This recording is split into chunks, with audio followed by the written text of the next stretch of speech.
Het wie wordt maar weer een lietse vraag, dat wie het juist er al. En dan hebben we het over bewolking, we hebben het over mist, we hebben het over dampvaar. Ja, en de komende dagen maakt het de zinnen wat meer kans, maar het gaat nog net van hetten. Wel, joen en vannacht, bewolking. En we hebben het joen letteroer, ruin of lichte ruin. Vannacht ruin of lichte ruin. En een temperatuur om bij de 4 of de 6 graden heen. En dat is een hege temperatuur voor deze tijd. Het is ik nog maar 1 februari. En de wind uit zuidelijke richting, zwak of matig, kan in het waardgebied nog eens even wat sterker wezen.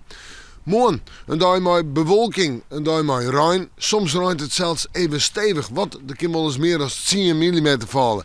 En we hebben het morgen over een temperatuur om het bij de zon of de 8 graden heen.